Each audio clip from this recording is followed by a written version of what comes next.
सो मैंने आपको इन्फिनेटिव्स के बारे में बताया। आई एम श्योर कि आप लोगों को वो प्रीवियस का टॉपिक जो है वो आपको ऑलरेडी समझ आ गया होगा।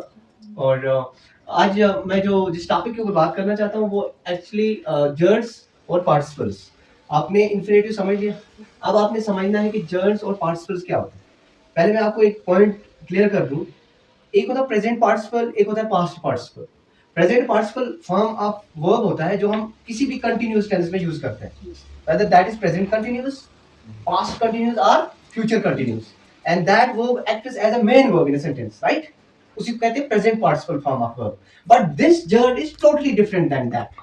This gerund is also called the ing form of verb, but that will never act as a main verb in a sentence. That's the huge difference between these two. Present participles are used as a main verb in a sentence, and the gerunds will never use as a main verb in a sentence. They looks like that. We write reading, writing, swimming, coming, going. These are all called the gerunds, but they act as a noun in a sentence, not as a main verb in a sentence, like present participle form of verbs. जैसे present participle form of verb क्या करते हैं, main verb का काम करते हैं, but ये जो जर्ड्स हैं they will never act as a main verb in a verb in a sentence, but they will act as a noun in a sentence. ये आप पॉइंट टू बी नोटेड। तो चलें जी इसको देखते हैं। Gerund is a verb adding ing that works like a noun. ये point आप याद रख लीजिए। जो जर्ड होता है इंक तो लगता ही लगता है उसको, just like what present participle form of verb that acts as a main verb in a sentence. But when it comes to gerund, it is also an ing form of verb like swimming, reading, writing, going, playing, whatever is there. So they are like main verbs, but they not act as a main verb. That is the difference. That is the only difference. ये आप याद रख लीजिए, ये gerund जो भी होते हैं ये ing form of verb कहलाते हैं। ये कहलाते तो इन फॉर्म ऑफ वर्ब है, लेकिन ये सेंटेंस में नाउन का काम करते हैं, मेन वर्ब का काम नहीं करते। This is the difference. Okay जी, अब हम देखते हैं कि इनको हम सेंटेंस में कैसे, how can you utilise these gerunds in a sentence, right? So as a subject जब हम इसको यूज करेंगे, मैंने आपको पहले ही बताया, I'll repeat it once again and again, that or subject of the sentence will only be the two parts of the speech, that will be noun or pronoun. ये बात आप याद रख लीजिए, या तो नाउन होगा हमारे सेंटेंस का सब्जेक्ट, या तो हमारे सेंटेंस का सब्जेक्ट प्रोनाउन होगा। ये तो आप जान लीजिए। Swimming is a good exercise, और ये जो स्विमिंग है ये हमारे सेंटेंस में एज अ नाउन का काम कर लेगा, और यही है हमारे सेंटेंस में जर्न। ठीक है, ये हमने subject of the sentence use किया है इसको, और जब सब्जेक्ट ऑफ द सेंटेंस हम इनको यूज करते हैं जर्न, तो वो एक्ट करते हैं as a noun in the sentence. ये बात मेरी याद रख लीजिएगा। और आगे क्या बोला, स्विमिंग इज गुड एक्सरसाइज, यानी तैरना एक बहुत अच्छी एक्सरसाइज है। ठीक है, क्या है इसमें जो मैन वर्ब का काम कर रहा है ना, वो कर रहा है इज, क्या कर रहा है, ये मैन वर्ब का काम कर रही है सेंटेंस में, ना कि स्विमिंग। स्विमिंग यहाँ पे जर्न का काम कर रही है, यानी एज अ नाउन काम कर रही है ये इन फॉर्म ऑफ वर्ब, लेकिन ये सेंटेंस में यूज हुआ एज ए नाउन, राइट? तैरना ये एक नाउन है, it is not a verb. ठीक है जी। अब अगर इसको कन्वर्ट करेंगे प्रेजेंट पार्टिसिपल में, तो फिर मैं कहूंगा, मैं फिर आपको एक एग्जांपल दे दूं, मैं कहूंगा I am swimming in a pond. जब मैंने I am swimming in the pond दिया, तो यही स्विमिंग उस सेंटेंस के अंदर, जो इस सेंटेंस के अंदर जो मैं बोल रहा हूं, ये एक्ट कर रही है as a main verb in a sentence. मैं तैर रहा हूं, एक होता है तैरना, मतलब एक वो जो एक्शन है वो कंटिन्यूस है, क्योंकि किसी भी कंटिन्यूस टेंस में present participle form of verb जो इन फॉर्म होती है वो एज अ मेन वर्ब का काम करती है, लेकिन ये जर्ड है, ये एज अ मेन वर्ब का काम नहीं बल्कि एज अ नाउन का काम कर रही है। तो इस वक्त यहाँ पे तैरना जो है ये एक नाम है, ये एज अ नाउन का काम कर रही है, राइट? अब इसको जब हम किसमें यूज करेंगे, जब एज एन ऑब्जेक्ट यूज करेंगे, यानी you can use it as a subject as well as object, या तो आप इसको एज अ सब्जेक्ट के तौर पे सेंटेंस में यूज करेंगे, ये करा हुआ दिखेंगे या आपने देखा होगा, लेकिन यहां पर आप इसको एज एन ऑब्जेक्ट भी यूज कर सकते हैं।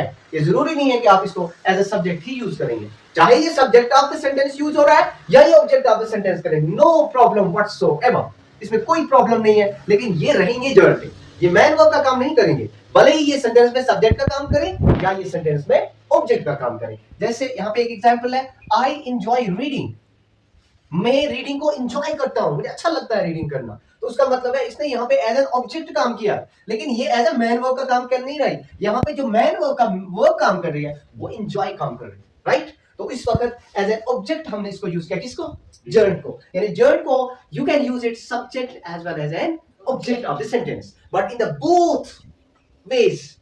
They will not act as a main verb, but they will act as a noun. ये noun का काम करेंगे, ठीक है जी।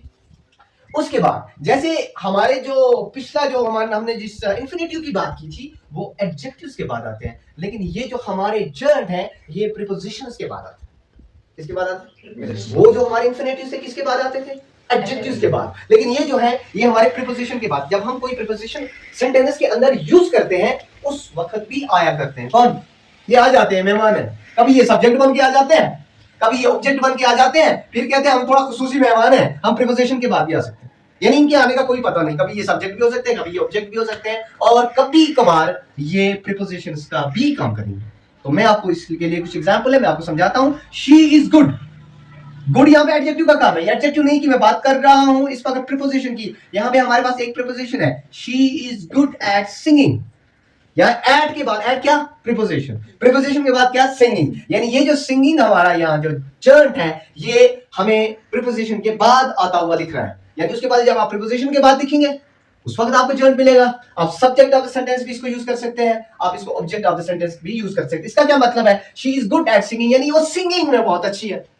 लड़की की बात हो रही है, लड़की तो होती है बहुत सिंगिंग में, चाहे किसी में भी बहुत अच्छी होती है, ठीक है। सिंगिंग इज गुड एट, ये she is good at singing, यानी उसका मतलब ये जो सिंगिंग जो काम कर रहा है ये इस वक्त सेंटेंस में एज एन ऑब्जेक्ट का काम दे रहा है, लेकिन ये आया है आफ्टर प्रीपोजिशंस। आफ्टर यानी ये एट जो है ये हमारा प्रीपोजिशन है, उसके बाद आया सिंगिंग, राइट। तो इस वक्त इसने सेंटेंस में एज एन ऑब्जेक्ट काम किया, लेकिन ये आया है प्रीपोजिशन के बाद, ठीक है जी। उसके बाद आए हमारे पार्टिसिपल्स। जैसे पहले हमारा आया था इंफिनिटिव्स, फिर आए हमारे जर्स जो मैं आपको समझा रहा था अभी तक। अब आएंगे पार्टिसिपल्स। मैंने आपको पार्टिसिपल्स के बारे में बता दिया, दो किस्म के पार्टिसिपल्स होते हैं, एक प्रेजेंट पार्टिसिपल जो इन फॉर्म ऑफ वर्ब कहलाते हैं, और एक पास्ट पार्टिसिपल्स होते हैं। वो कौन से होते हैं? Third form of verb. यानी ये जो पार्टिसिपल्स होते हैं verb form used as an adjectives, यानी यहां पे ये पार्टिसिपल्स कभी भी मेन वर्ब का काम नहीं करते हैं। जैसे थर्ड फॉर्म ऑफ वर्ब हमें प्रेजेंट परफेक्ट में भी काम आते हैं, वो फ्यूचर परफेक्ट में भी काम आते हैं, वो पास्ट परफेक्ट में भी काम आते हैं, पर वो उस वक्त करते हैं मेन वर्ब का काम। लेकिन यहां मामला कुछ उल्टा है। मामला यहां पे ये है, ये पार्टिसिपल्स बोलते हैं according to non finite verbs, ये कहते हैं कि हम इस वक्त आपको एज ए मेन वर्ब नहीं दिखेंगे, हम आपको दिखेंगे एज एन एडजेक्टिव्स। जर्स कहते हैं इन पार्टिसिपल्स, वो कहते हैं हम आपको दिखेंगे एज ए नाउन, और ये कहते हैं हम आपको दिखेंगे एज एन एडजेक्टिव्स यूज हो जाएंगे, ठीक है। तो पार्टिसिपल्स डिस्क्राइब, पार्टिसिपल्स का काम क्या होता है? पार्टिसिपल्स डिस्क्राइब नाउन, ये नाउन को डिस्क्राइब करते हैं। नाउन कौन? सेंटेंस का सब्जेक्ट, यानी ये जो सेंटेंस में सब्जेक्ट लगाते हैं उसको ये क्या करते हैं? डिस्क्राइब करते हैं। दे एक्ट लाइक एडजेक्टिव्स, यानी कि वो एडजेक्टिव्स का काम करते हैं और वो हमें बताते हैं, they give some information regarding to the noun, ठीक है। लेकिन इनका काम कतन मैन वर्ब का नहीं है। आप सोच जाएंगे सी सा सीन हमें मैन वर्ब का काम दे देगा, वर्क वर्कर वर्कर हमें मैन वर्ब का काम देगा, ब्रिंग इसे क्या बोलते हैं, इसको ब्रेक ब्रोक ब्रोकन, ये हमें मैन वर्ब का काम दे देगा। Never, it is impossible when it comes to non-finite verbs. Very important thing to understand. ये आप समझ लीजिए, but your concept will be clear forever, not for this time, and it will help you in future when you will be teachers. Nowadays you are learners, but some of the students I think they have a potential and they can become teachers. Inshallah they will teach. तो मैं आपको पढ़ाता हूँ, जब आपको teaching करवानी होगी तब आप ये समझ लीजिए, ये कंसेप्ट आपको किसी भी सूरत में याद रखना पड़ेगा। आप जब किसी कॉम्पिटिटिव एग्जाम में हैं, ये कंसेप्ट आपको याद रखना पड़ेगा कि ये जो थर्ड फॉर्म ऑफ वर्ब है गोया कि ये मेन वर्ब का काम कर रही है कि ये पार्टिसिपल का काम कर रही है, राइट। तो इसके लिए मैंने कुछ एग्जांपल्स लिखे हैं यहाँ पे। The crying baby needs milk, ये जो क्राइंग है ना, क्या है? क्राइंग बेबी, ये प्रेजेंट पार्टिसिपल की बात हो रही है, ये प्रेजेंट पार्टिसिपल है। यानी कि जो प्रेजेंट पार्टिसिपल्स है, यानी वो तो हमें सेंटेंस में किसका काम कर रहे थे? उधर तो मेन वर्ब का काम करते हैं, लेकिन यहां पर ये एज एन एडजेक्टिव का काम कर रहे हैं। क्राइंग का मतलब होता है रोना, चिल्लाना। यानी द क्राइंग को किस बच्चे को दूध की जरूरत है? उस बच्चे को दूध की जरूरत है जो क्या कर रहा है? रो रहा है। उसको क्या चाहिए? नीड्स मिल्क, उसको दूध चाहिए। यहाँ पे ये कतन किसका काम नहीं कर रहा? मैन वर्ब का काम नहीं कर रही, मैन वर्ब का यहाँ पे नीड्स काम कर रहा है, ठीक है। नीड्स अपनी जगह में मैन वर्ब का काम कर रहा है, लेकिन ये जो क्राइंग है ये एज एन एडजेक्टिव यूज हुआ है सेंटेंस के अंदर, राइट। तो इसी को कहा जाता है present participle form of verb. ये पार्टिसिपल में जब हम यूज करते हैं इसको, उस वक्त ये किसका काम देती है? एज एन एडजेक्टिव यूज करते हैं। अदरवाइज ये मैन वर्ब का काम देती है उधर, राइट? किसी भी कंटिन्यूस, चाहे वो प्रेजेंट कंटिन्यूस हो, पास्ट कंटिन्यूस हो और फ्यूचर कंटिन्यूस हो, राइट? अब दूसरी एक एग्जांपल है, आई सा ए फ्लाइंग बर्ड, मैंने एक उड़ते हुए परिंदे को देखा। यहां पे सा जो है ये मैन वर्ब है, flying is never a main verb in this sentence. Flying कभी भी इस सेंटेंस में मैन वर्ब का काम कर नहीं रही। फ्लाइंग इस पे प्रेजेंट पार्टिसिपल का फॉर्म का प्रेजेंट पार्टिसिपल का काम कर रही है, जो सेंटेंस में यहां पे एज एन एडजेक्टिव यूज हुआ है, not as a main verb, क्योंकि इस वक्त मैन वर्ब हमारे पास मौजूद है। हमारे पास सा जो है, आई सा ए फ्लाइंग बर्ड, मैंने एक उड़ते हुए परिंदे को देखा। ठीक है जी। नेक्स्ट वन, अब मैं देता हूं आपको पास्ट पार्टिसिपल की कुछ एग्जांपल। यहां पे है द ब्रोकन, मैंने आपको कहीं पहले कहा था ब्रेक, ब्रोक, ब्रोकन। ब्रोकन जो भी पास्ट फॉर्म ऑफ वर्ब होते हैं, ये ईडी पे, ईएन पे या ईडी पे खत्म होते हैं। जैसे ब्रोकन चेयर इज यूजलेस, टूटी हुई जो चेयर है ये यूजलेस हो जाती है, यानी इसका फिर कोई फायदा नहीं है। यूजफुल हो गया फायदामंद, यूजलेस हो गया जो बेफायदा होती है, उसका मतलब ये भी यहां पर एडजेक्टिव का काम दे रही है। यहां पे हमारा जो मेन वर्ब यूज हुआ है दैट इज, ठीक है? The broken chair is useless, जो ये टूटी हुई चेयर है, ये क्या है? ये यूजलेस है। तो यहाँ पे पार्टिसिपल्स को क्या करेंगे आप? पार्टिसिपल्स हमेशा एज एन एडजेक्टिव यूज होते हैं, और जर्ड्स जो होते हैं ये एज ए नाउन का काम करते हैं, और कभी भी ये सेंटेंस में एज ए मैन वर्ब का काम नहीं करते।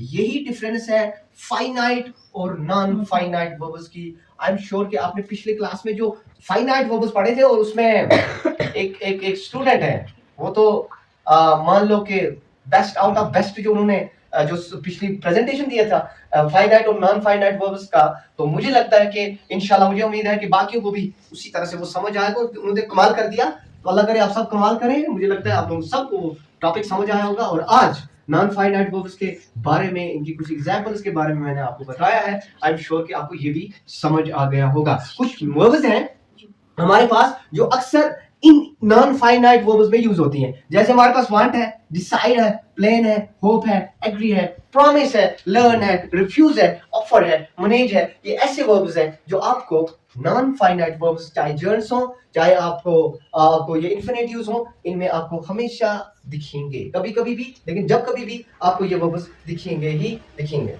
ठीक है, और आई एम श्योर आज का क्लास हो गया। अगली क्लास में फिर आपसे मुलाकात करेंगे, तब तक के लिए।